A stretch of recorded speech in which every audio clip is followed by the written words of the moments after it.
Hi everybody, this is Karen with Half Acre Wood. We are a small Nubian dairy goat farm in Greenville, Florida, and we are an at-home sourdough bakery. And we are also a board member of North Florida Farm Academy. And today I'm going to show you a little bit about incubating chicken eggs.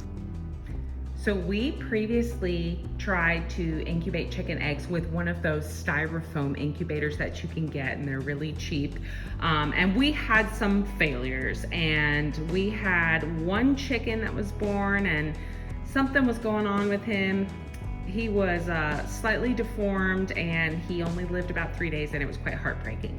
So we've scratched all the styrofoam incubators that we had, and we are starting over with this new incubator that we got. So this isn't an affiliated video or anything, but we're trialing this incubator. It was about $180, I believe. We got it from chewy.com, the Harris Farms Nuture Right 360.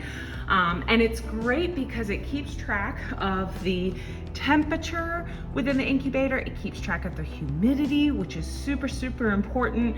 When we started, did not realize how important humidity tracking is when it comes to incubating eggs. And it also keeps track of how many days are left in the incubation period. So you can see we're quite far along. The normal incubation period for chicken eggs is 21 days. Because we're trialing it, we only have 3 chicken eggs in here at this point. These come from our chickens outside. We have sapphire splashes, we have silver laced Wyandottes, we have Americanas, who are famous for hatching or rather laying blue and green eggs. We have speckled Sussexes, we have one little bantam, we have some French cuckoo Morans, we have a variety. So we just picked 3 eggs out here and popped them in our incubator. And today I'm going to show you about this candling function that this incubator has. So this is a light built into a little stand, and when I push this button, you can see the light turns on really, really bright, and you can sit an egg on top of it and take a look at it, basically to see if it's fertile. So I'm going to show you how we do this, because we should be able to see some movement and development, especially because we are so far into the incubation period. So let me show you. Okay, so this is going to look a little bit silly. But we also learned that you have to be really careful when candling eggs. You take the eggs out of the incubator. So there's going to be a sharp temperature change compared to the temperature in your house. There's going to be a sharp humidity change.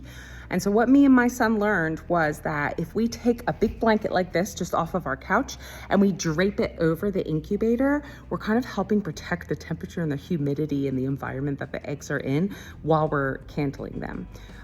The instructions specifically tell you, do not keep your eggs out of the incubator for more than 8 minutes. So we're gonna candle them, we're gonna see what we can see, and then we're gonna put them back really gently to make sure that we don't harm any developing chickens. So I've gone ahead here and I've pulled out one of the chicken eggs, and you can see my humidity was at 55 and it dropped to 47 just because I opened the incubator. So that's a stark change and a quick change for these fragile baby chicks. So I want to be quick when I'm doing this. We're going to turn this light on, and you can see we have the egg placed with its base down at the bottom and its pointy end on the top. And I'm going to see if I can kind of turn it here. Ooh, okay, so I'm getting a good little view right here. So this is a little air sac, a little air pocket. And I'm going to sit and be really still because you guys can see that there is definitely a chicken here.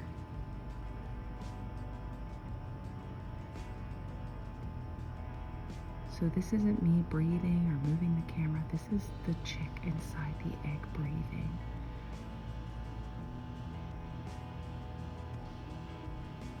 So 13 days into the incubation period, my son laughs at me. He says, "Why are we whispering around the eggs?" And it's like, I don't want to wake the baby. But we can see that we do have a live chick in here. We can see that it's moving. What we're looking for too when we candle eggs is some veining, which is hard to see right now because we're so far along in the process. But we can definitely see some development. So I'm going to put this egg back and let's pull out another one and see what we can see. All right, so here's egg number 2. I'll go ahead and move it around just a little bit. Ooh, so we can see got another air pocket down at the bottom. I got a big dark spot, which is probably where my chick is. And again, that's not me moving the egg or the camera. You can actually see the chick moving around within the egg. Isn't that cool? How beautiful, isn't that neat? 13-day-old chick embryo developing inside this egg. Here we can actually see some veinage going on inside of the egg. So cool, isn't it?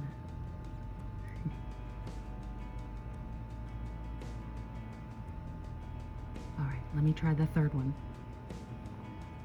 So this is the third egg. This is the second time I've candled these eggs, and this will be the last time I do it because I don't want to interrupt any development or any growth or shock them by changing the temperature. But you can see a stark difference in this egg, right? It's completely dark at the top besides that air pocket. I can't see any, ooh. I actually do feel like I see some veinage now. What I was going to say is that we thought this egg was infertile. But now I actually might be changing my mind. Hold on, let's see.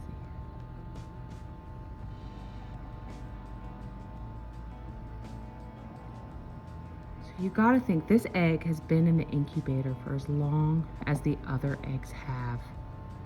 Really, if this is a fertile egg, we should be seeing more development than this, which makes me think that this is not a fertile egg, which just means that our rooster didn't happen to jump on that hen before she laid this, and it was just an egg that was passed and wasn't fertilized by a rooster, so therefore didn't have a chance of having a chick in it. I don't think I see veining. I think maybe I was mistaken. Let me look around my camera here. Huh. It's also possible that instead of it not having been fertilized, what we might be seeing is a egg that was fertilized, but the chick just didn't start developing properly, which can sometimes happen as well. So what we want to see at this point is a really healthy breathings, movement, you know, something like that.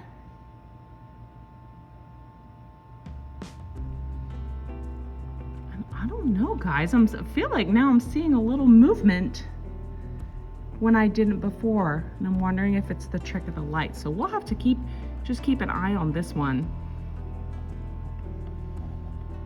Again, I don't think what I'm looking at is a viable egg, but we keep it in the incubator anyway in case we're wrong. So let me go ahead and put him back. So I went ahead and pushed my incubator back out of the way. We just have it kind of on this bar cart that I've pushed back against the wall to make sure it's out of the way of our dogs and of our cat and of our child. But you can see my humidity is going back up. The ideal humidity range is somewhere between 48% and 55%. It has been pretty good about holding its humidity. You're supposed to fill these pots. This must be hair from my livestock guardian dog. You're supposed to fill these pots once every 24 hours, but we've been just keeping really close track of the humidity because it has been holding really well at 55 degrees. And if we fill this more, we don't want to spike the humidity.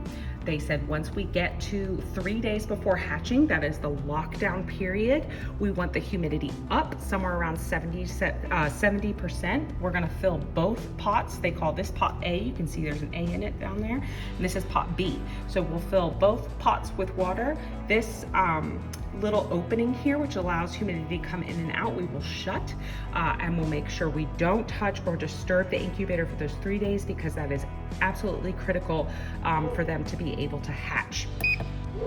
Another nice thing about this incubator is it automatically turns the eggs for me. So you may know that hens get up and turn their eggs around to make sure there's equal heating and incubation of their eggs. And this incubator here does that for you, which is really nice. The problem that we found with the styrofoam incubators wasn't only that it didn't really do a great job of holding temperature, and it did not do a great job at all about holding humidity, was that we had to manually turn the eggs. We had a turner in there, but I don't think it was working. And even manually turning the eggs, every time you go in there and turn the eggs, you're losing temperature, you're losing humidity, and you're not providing a consistent environment for the incubating eggs. So we really found that that was not a good way to hatch eggs, and it's very heartbreaking, particularly when you have a chick that hatches and then hasn't developed properly, and it could be your fault. So we'll keep trialing this incubator. We'll give you guys an update. We'll especially give you guys an update on the green egg. I don't think it's fertile. I don't think it was fertile. I think it was a trick of the eye when we were looking at it just now, but we'll definitely leave it in there for the full 21 days. And we'll leave it in, honestly, for 23 days, even if it hasn't hatched at day 21. Sometimes you have just some late developers, late hatchers. And so they always advise you can leave eggs in your incubator until 23 days, just to make sure that you're catching all the chicks that are gonna hatch. So yeah, we'll keep you posted. We're super excited to have chicks again. We're gonna go ahead and put 3 more eggs directly in the incubator after these eggs hatch, so we can really just get a good idea of how this incubator works, how consistent it is, how well it's holding humidity. So we'll keep you posted on that too. And of course, we'll keep you posted on our new fuzzy family members when they hatch. So thanks for joining us today, everybody. Bye.